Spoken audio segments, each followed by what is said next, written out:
up, YouTube? Welcome back to the channel. Today we're digging back into my roots a little bit. Right now we're getting into kind of the gardening season and farmers market season, where a lot of like spring vegetables and things like that are going to be very readily available. So this is actually a pretty perfect thing to make this time of year, and it's something that keeps for a while and you can use it in a lot of different ways. This recipe is called Hot Calabrese Appetizer. Now, basically, I don't know why it's called an appetizer. I don't know anybody that would want to just sit here and eat this with a fork.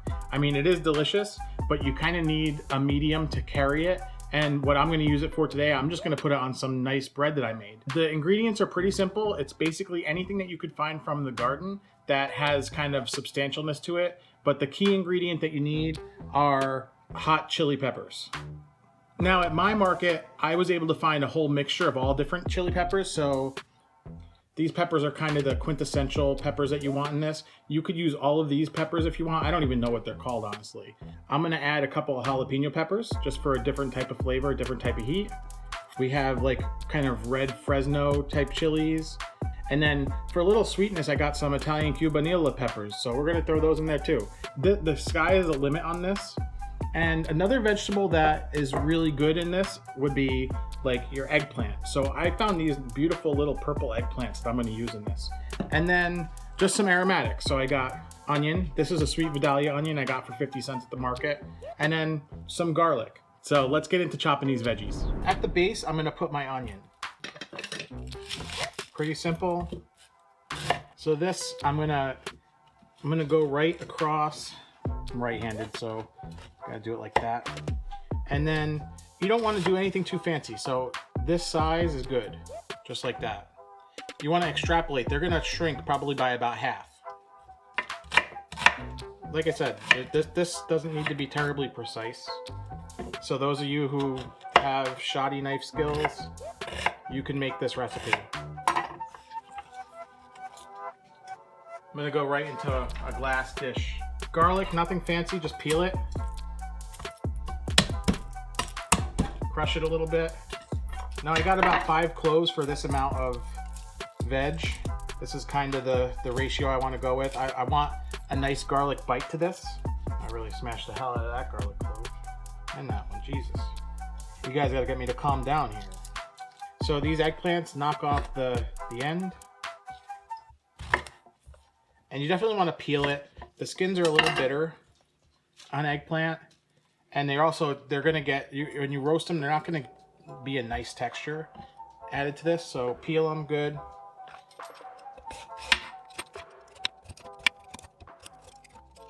If you miss a little bit, it ain't the end of the world. Nobody cares. It's your house. All right, we'll cut one and then we'll speed it up a little bit. So basically, you want like French fry. So like, kind of like a little bit of a thick French fry is what you're looking for. These eggplants are nice because they don't have a ton of seeds.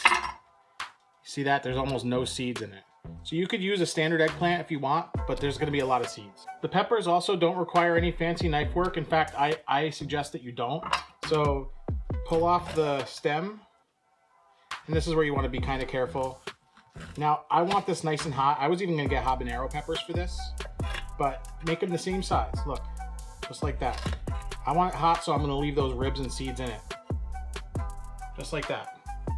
This, just a couple of cuts, just like that. This, cut along, cut out the stem, couple cuts. You wanna do rings, do rings. At the end of the day, I don't want this to look like pickled jalapenos, so I'm just gonna cut them into random shapes. These, knock off that. These are my favorite to cut, just because you don't need to do anything to them. These are really hot, so be careful. Make sure you wash your hands when you're done. You can see I'm literally hacking away at this. I'm not doing any kind of precision cut at all, because you don't need to. Now when you cut these, you want to be careful that because it just actually got me, the juice from these peppers is also spicy. So when you cut through, it'll actually splash a little at you. So just be mindful of that. Actually, the smaller you cut these, the more spicy it'll probably be.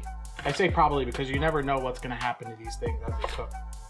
All right, so we got all our vegetables here. We got everything nice. And all that's left to do is season. So go in with some salt, be liberal with the salt. And I'm actually not gonna include any black pepper at this point, but olive oil is a must. You want a decent amount of olive oil. Arguably, the best part of this dish is the oil. I would say for that much vegetables, probably about 10 tablespoons. Give that a good toss. You want to make sure that the seasoning is very well distributed. Now this is going to slow roast in your oven at a fairly low temperature. I have it at 350. You want to go for a minimum of like 50 to 60 minutes. I'm going to go with that and I'm going to come and check on it. Back when I worked in my dad's store, we made something very similar to this. This is not exactly what we made in the store. This is just my interpretation of it at this point. And my favorite thing to do would be to take a sub roll, take like a tablespoon of the oil from that and soak it into the bread, and then just put roast beef and fresh mozzarella cheese. That was like my favorite lunch to make in the deli. At the time, I wasn't eating a lot of vegetables, so I didn't really love the peppers or the eggplant or the onions or any of the other stuff that went into it. But as I grew older, I've come to appreciate that a lot more. This is something that you could use in a lot of different ways. If you make a sausage and peppers, you could actually, as you're sauteing the peppers toward the end, throw in a little bit of this for some spice. Like you can chop this up small, mix it into a mayonnaise and make like a calabrese style mayonnaise. You know, the whole purpose of this is calabrese. It's supposed to be spicy and, you know, supposed to have that kind of heat that, you know, calabrese food is kind of associated with. So this is kind of like a calabrese appetizer. And like I said, if you're at the farmer's market and you see beautiful zucchini or some, you know, nice mushrooms or stuff like that, you feel free to toss that in here. The only thing I would recommend not adding to this are things like fresh tomatoes. I think at that point you'll start to make more of a sauce. This is just a sauteed vegetable compote that you could use in any way that you see fit.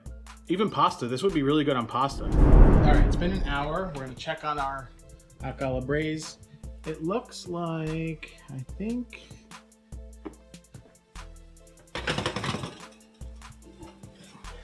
I want to let that go a little longer. I'm gonna mix it up and then let it go. The smell is ridiculous. It smells super spicy. It smells super aromatic. You got to be careful using these kind of Pyrex dishes though. One time one exploded on me. I'm actually gonna let this go another half hour. All right, it's been about a half hour and I think I'm actually gonna let this go even longer. I wanna see, so you see there's a lot of liquid here. I wanna see most of that liquid disappear and just be left with olive oil at the end. We have onions and eggplant along with pepper, that all of these things have a lot of nice natural sugars. So the slow roast is gonna help those come out. So this is gonna go another half hour. Okay, so I lied. I didn't let it go a complete half an hour longer than I had thought of before. So total, this has roasted at 350 degrees for about an hour and 45 minutes. Let's see what it looks like. So you can see, basically everything's kind of dried out. The eggplant have cooked and caramelized. Look at that. I mean, that's gonna taste amazing. The peppers have caramelized a little bit. We have very little liquid left over. Everything's kind of married together. And I mean, the eggplant's even a little bit mushy. So that'll get nice and squished over like a piece of bread or something. I'm gonna eat this with some of my homemade sourdough for the tasting. But what I got here is a pizza dough. Maybe I'll put this on my pizza tonight. But I'm gonna come back after this cools for a couple minutes and show you how we finish it. I have a special finishing touch I'm gonna put on this that's gonna amp up the heat a little bit. I don't know how hot it is yet, but once I taste it, I'm gonna adjust the heat with something special. So we gotta taste this.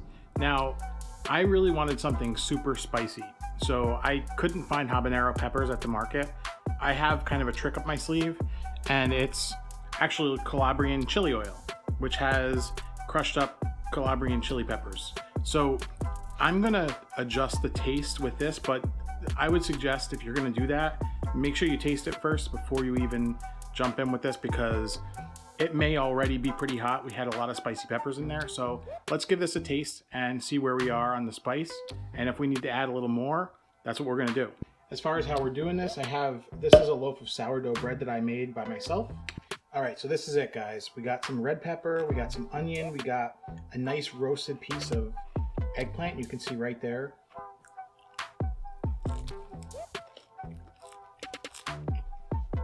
Wow. You know what? I ain't adding any of that Calabrian chili oil. This is already hot enough as it is. So it's beautiful. So there's a nice sweetness from the roasted eggplant. And that's kind of the reason why I wanted to do a slow roast. If you blast eggplant, it kind of just gets kind of blah. Whereas the slower you roast it, the more the sugars come out and develop, and they kind of marry together with everything. Now, I said this is nice and hot. What I'm gonna do is transfer the rest of this to the jar. I'm gonna add a little bit of oil. And then what you can do is you keep it refrigerated, keep the lid on the jar, and you take out a piece. You can grab a piece of bread, dip it right in. In fact, that's probably what I'm gonna do. I'm probably gonna scrape the sides of the dish with the bread. So that's your hot calabrese appetizer. I'm gonna save this for another day. So I'm gonna actually add a good glug of olive oil to this. It's gonna help preserve it, and also that olive oil is going to pull out some flavor. Like I said, the olive oil is the best part of this. So you can use that on sandwiches, and you can mush this into bread. That's basically what I did here. This is one of the most amazing things that you can make, and it's so simple.